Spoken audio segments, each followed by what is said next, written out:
কই গো, তোমার কি মাছের খাবার দেওয়া শেষ হলো? এই তো আর একটু বাকি আছে, এটুকু দিলেই সব দেওয়া শেষ।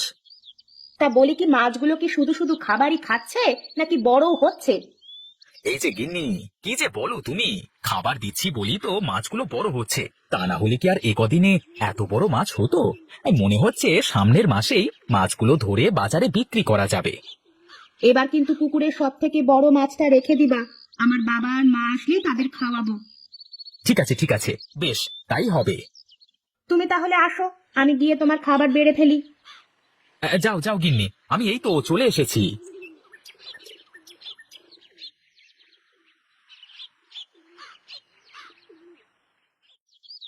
এই যে তোমার চা।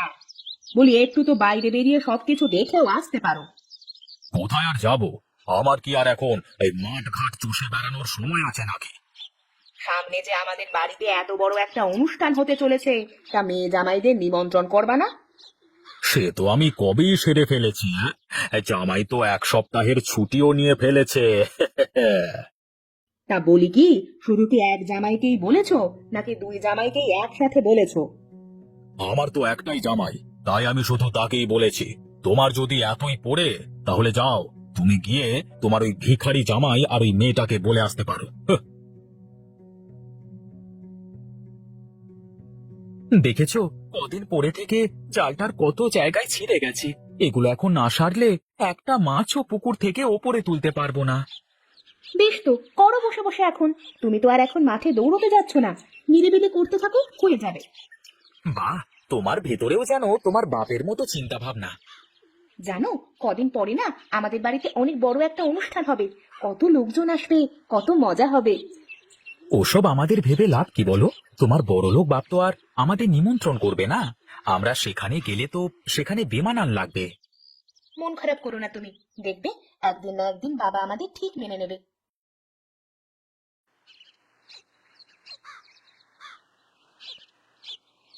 কেমন আছো মা?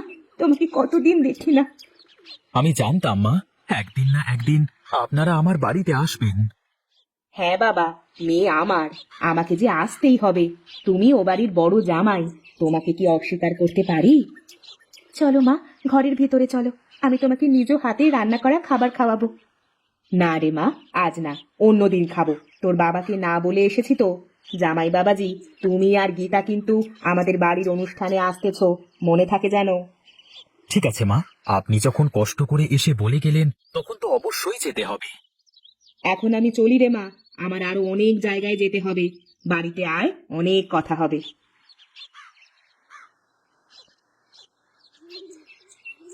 শোনো, তোমাকে একটা কথা বলে রাখি। তা কি কথা, বলো দেখি শুনি।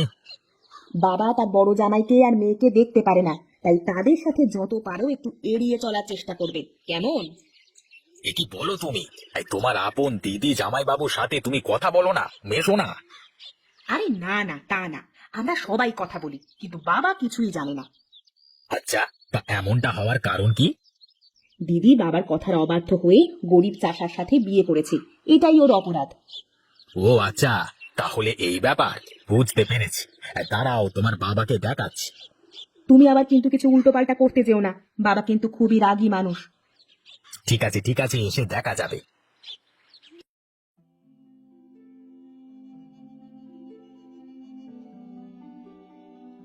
কি হলো, তুমি বসছো না কেন? তুমি জানো না, আমি যার তার সাথে বসে খাবার খাই না। সবাই খেয়ে নিক, আমি পরে খাবো। না না বাবা, আপনি কেন পরে খাবেন? আসলে আমারও এই উঁচু টেবিলে বসে খেতে কেমন যেন লাগছে। আপনারা বসুন না, বসুন। এই তো, হ্যাঁ, আপনারা টেবিলে বসে খান, আর আমি এই তো নিচে বসেই খেয়ে নিতে পারবো। বুঝলে গিন্নি, ওপরে বসে খেতে কেমন যেন লাগছিল, এখানে দেখো কত সুন্দর করে খাওয়া যাচ্ছে।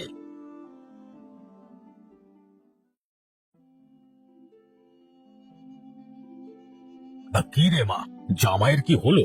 হঠাৎ করে এভাবে এই কোচকাজ করতে লেগে গেল কেন? হ্যাঁ, আমিও তো কিছু বুঝতে পারছি না বাবা, এক সপ্তাহ থাকবো বলে আসলো আর এখনই চলে যেতে চাইছে। বাবা, তুমি হঠাৎ চলে যাওয়ার জন্য এত উতলা হলে কেন? আপনার মতো একটা নিষ্ঠুর পাষাণ হৃদয়ের মানুষের সাথে এক বাড়িতে থাকা আমার পক্ষে সম্ভব না। ওগো, কি বলেছো তুমি? তোমার কি মাথা ঠিক আছে? হ্যাঁ হ্যাঁ, আমার মাথা ঠিক আছে। আমি যা বলছি বুঝে শুনি বলছি। আজ আমি বড় লোক, শিক্ষিত, তাই আমি এ বাড়ির জামাই। অথচ যে এ বাড়ির বড় জামাই, সে কিনা টেবিল ছেড়ে নিচে মাটিতে বসে খাবার খেলো। দেখো জামাই, তুমি যা জানো না তা নিয়ে কথা বলবে না। আমি সব জানি বাবা, আমি রাধার থেকে সব শুনেছি। আপনি ভুল করছেন। আপনার বড় জামাই নেহাত ভদ্রলোক, গরিব হলেই জাত যায় না।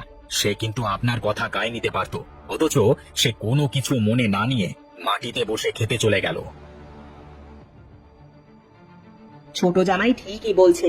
আমার গীতা মা সোনা নয়, হীরের টুকরো বিয়ে করেছে। এ বাড়িতে যদি দুই জামাইয়ের সমান সম্মান দিতে পারেন, তবেই আমি এ বাড়িতে থাকবো। তা না হলে আর এক মুহূর্ত এ বাড়িতে থাকবো না। লক্ষ্মী বাবা আমার, তুমি কোথাও যেও না। দেখি তোমার শ্বশুর মশাই কি করে। আর এক মুহূর্ত এই বাড়িতে আমরা থাকবো না। সবকিছু গুছিয়ে নাও, আমরা এক্ষুনি বের হবো। দেখো, এভাবে চলে গেলে তোমার বাবা মা সবাই অনেক কষ্ট পাবে। তুমি এখনো তাদের কষ্টের কথা ভাবছো? তারা তোমাকে কিভাবে সম্মান করলো তুমি দেখোনি? বড়দের কথায় কিছু মনে করতে নেই, ভুলে যাও সব। কটা দিনেরই তো ব্যাপার। তোমার ইচ্ছে হলে তুমি থাকো, আমি গেলাম। আমার আর এখানে থাকার কোনো শখ নেই।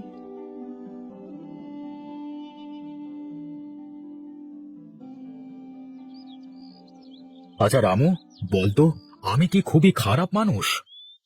না বাবু, এ কথা কেন বলছেন? গায়ের লোক আপনাকে কত সম্মান করে। আপনি বিপদে আপদে সবার পাশে দাঁড়ান। তাহলে আমার পরিবারের সবাই আমার সাথে এমন কেন করে? আমি একটা কথা বলবো বাবু। হ্যাঁ, বলে ফেল দেখি, শুনি তোর কথা। আপনি না বড় জামাই বাবুকে মেনে নেন, দেখবেন আর কোনো সমস্যা থাকবে না।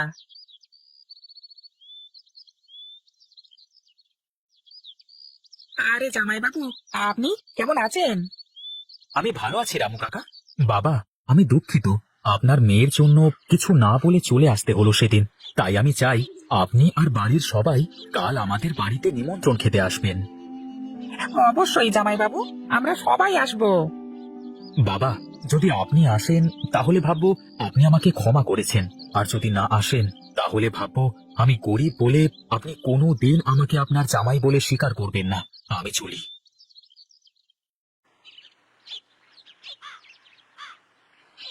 আমি তো গরিব চাষা, আমি হয়তো আপনাদের মতো মোরগ পোলাও, কোরমা, বিরিয়ানি এসব করে খাওয়াতে পারবো না, কিন্তু আমার পুকুরের তাজা মাছ, বাড়ির মুরগির মাংস, নানান রকমের সবজি।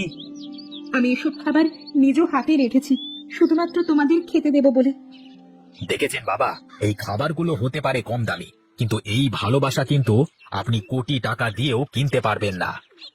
তোমরা কি শুধু কথাই বলবে নাকি খাবেও শুনি?